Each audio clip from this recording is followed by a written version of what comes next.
اللهم صل وسلم على حبيبنا ونبينا محمد وعلى آله وصحبه أجمعين. السلام عليكم كاملين، كنتمنى من الله يلقاكم هذا الفيديو في أحسن الأحوال، نتوما وليداتكم أعزناتكم يا رب العالمين. بالنسبه للفيديو ديال اليوم غادي نقدم لكم واحد الوصفه، يعني اقل ما يقال عنها انها فعلا رائعه، يعني معجزه.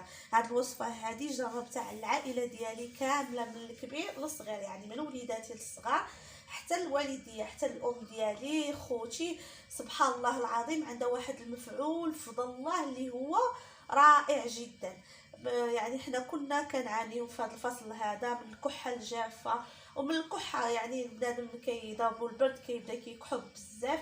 المهم هذا العلاج هذا يعني بدون حلفان بدون قسم، الله شاهد على هذا الشيء اللي كنقول، فعلا راها رائعه كما كنقولوا. الحمد لله ربي كيسر فيها دقه ببطله، يعني الواحد فوا كيشربها سبحان الله مع واحد دعاء سبحان الله، يعني ربي كينزل الشفاء في البلاصه. يعني هذه عن تجربه ماشي كندوي من فراغ، وكاع المكونات اللي فيها مكونات طبيعيه مفيده للجهاز التنفسي وما عندها حتى شي تاثير حتى شي واحد، وفيها مكونات اللي هي يعني كتقضي لهذا الغرض هذا. المهم بلا ما نطول عليكم غادي ندوزو المقادير. غادي ناخذ واحد الملعقه صغيره تكون مملوءه من مكون هذا فليو او النعناع البري، بالنسبه للمناطق اخرى كيسميوه النعناع البري، حنا كنقولوا ليه فليو. ملعقه صغيره تكون عامره بحال هكا.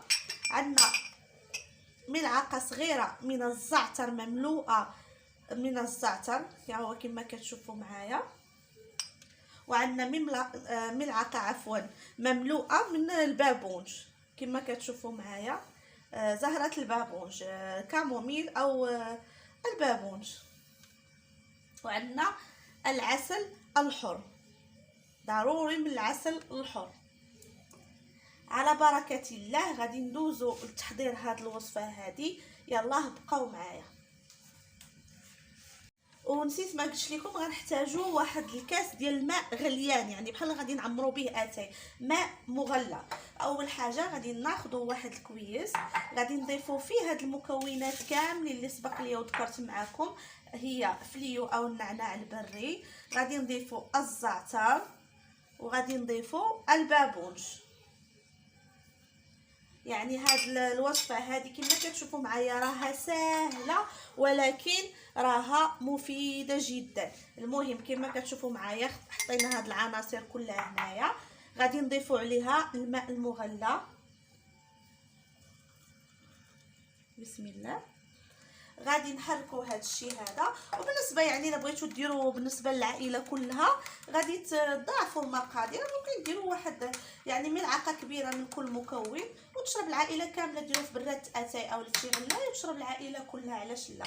غادي نغطيو هذا الخليط ديالنا ديال الاعشاب هنايا، هذا المشروب ديالنا السحري غادي نغطيوه باش هذوك الزيوت ديالو ما غاديش طاير وتحتفظ عليها في هذا في المشروب. ومن بعد ملي غادي يطلق شويه غادي ندوزو نصفيوه. المهم نتوما انا على حسب التسجيل يعني غنحاول نصايبو معكم بسرعه، نتوما غادي تخليوه حتى يطلق من يعني واحد 5 ديال الدقائق، هو راه في البلاصه كيطلق.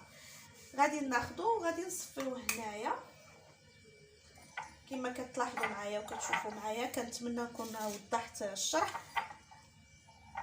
وكيف ما سبق ليا وقلت لكم انها راه فعلا وصفه سحريه.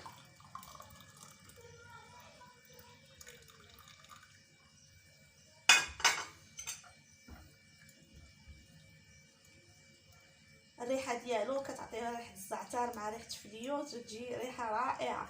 المهم بعد ما صفينا المشروب غادي نضيفوا ليه العسل.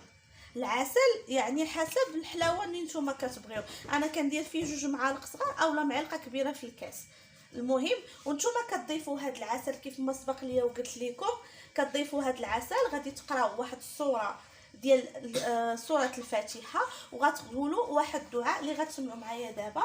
غتقولوا بسم الله الرحمن الرحيم. الحمد لله رب العالمين، الرحمن الرحيم، ملك يوم الدين. إياك نعبد وإياك نستعين، اهدنا الصراط المستقيم، صراط الذين أنعمت عليهم غير المغضوب عليهم ولا الضالين، آمين.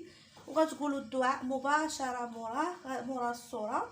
غتقولوا اللهم اشفيه شفاء لا يغادر سقما، يا أنت الشافي العافي يا رب العالمين. يعني فقط سبحان الله، يعني ربي كيجيب كيف ما سبق لي وقلت لكم الشفاء العاجل. وسبحان الله قلت لكم في البلاصه.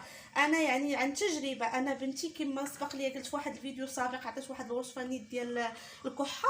هي عندها حساسيه ديال الكحه، يعني في وقت البرد ضروري كتشدها واحد الازمه ديال الكحه. وسبحان الله يعني عطيتها هذا المشروب هذا، سبحان الله العلي العظيم، عطيتها كاس صغير من بعد ما قريت عليه الدعاء وسوره الفاتحه في البلاصه. سبحان الله الليل كامل ما بقاش وحبات ليومنا هذا. ربي كما قلت لكم على ما اقول شهيد. وحتى الزوج ديالي تا هو كان ضربو البرد، درت ليه نفس الوصفه الام ديالي، وسبحان الله ربي كيجيب الشفاء والتيسير. المهم كنتمنى ربي يشافي جميع مرضى المسلمين. وحاولت نحط الوصفه في هذا الوقت هذا لان بزاف ديال الناس قالوا لي حطيها، لان بزاف الناس كيعانيوا من الزكام في هذا الوقت هذا. الله يشافي الجميع والله يعجل بالشفاء الجميع ولا لا يضر شي واحد. والى هنا غنقول لكم ما تنساونيش من البارطاج وتفعلوا الجرس باش يوصلكم كل جديد، وباش حتى القناه ديالي تلقى بلاصه ما بين القنوات. ويعني اي حاجه مرحبا بها من عندكم، انتقاداتكم اضافاتكم كيف ما سبق لي قلت لكم ما كيزيدوني غير فرح وفرحه على قلبي. الى هنا غنقول لكم دمتم في امان الله وحفظه. الى اللقاء ان شاء الله في فيديو جديد.